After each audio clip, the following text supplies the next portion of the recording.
พื่อเป็นการคำนับสมเสยวันสถาปนาสาธารณรัฐประชาธิปไตยประชาชนลาวครบรอบ50 ปี และวันเกิดประธานไก่สอนพรหมวิหารครบรอบ105 ปี สหายพลจัตวาคำแหวนลาบัวมหาไซห้องหัวหน้าห้องว่าการกระทรวงป้องกันประเทศ ได้แสดงความรู้สึกต่อวันดังกล่าวว่าก่อนปี 1975 ประเทศชาติของพวกเขาได้ตกเป็นหัวเมืองขึ้น ให้พวกจักรพรรดิต่างดาวทั้งแบบเก่าและแบบใหม่ เป็นเวลาหลาย10 ปี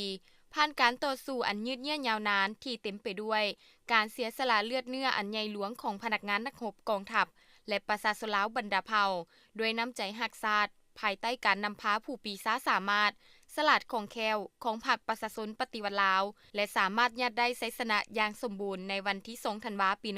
1975 สถาปนาระบบใหม่สาธารณรัฐประชาธิปไตยประชาชนลาวอย่างสง่าผ่าเผยดังนั้นเพื่อเสริมขยายมูลเชื่อวันชาติที่2ธันวาและแบบอย่างคุณสมบัติของประธานไกรสอนพรหมวิหารในการปฏิบัติ2หน้าที่ยุทธศาสตร์พวกเฮาทั่วปวงชนทั้งชาติต้องได้จัดตั้งปฏิบัติ2หน้าที่ยุทธศาสตร์ให้มีมรรคผลคือปกปักรักษาประเทศชาติและพัฒนาประเทศชาติแน่ใส่เฮ็ด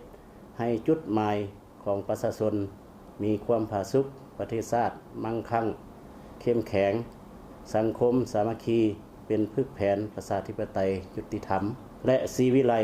ตั้งหน้าศึกษาอบรมการเมืองนำพาแนวคิดให้พนักงานสมาชิกพรรคประชาชนบรรดาเผ่าในทุกทนาให้เชิดชูน้ำใจฮักชาติฮักระบบประชาธิปไตยก้าวขึ้นสังคมนิยมภายใต้การนำพาของพรรคและเพิ่มทวีความสามัคคีปองดองของประชาชนบรรดาเผ่าท้ายนี้ขอแสดงความรู้สึกและภาคภูมิใจที่เห็นได้การเติบใหญ่เข้มแข็งของพรรคประชาชนปฏิวัติลาวและได้รับชัยชนะอย่างสมบูรณ์ขอไว้ใส่ให้พรการนำพรรครัฐจงมีสุขภาพเข้มแข็งไว้ใส่ให้พรการนำกระทรวงป้องกันประเทศในการชี้นำพากองทัพให้เติบใหญ่เข้มแข็งก้าวขึ้นอย่างบ่หยุดยั้งขอไว้ใส่ให้พรประชาชนบรรดาเผ่าพี่น้องร่วมชาติที่อยู่ภายในและอาศัยอยู่ต่างประเทศจงมีความผาสุกและพร้อมกันเบิกบานม่วนซื่นเพื่อเฉลิมฉลองวันสถาปนาสาธารณรัฐประชาธิปไตยประชาชนลาวตลอด50 ปี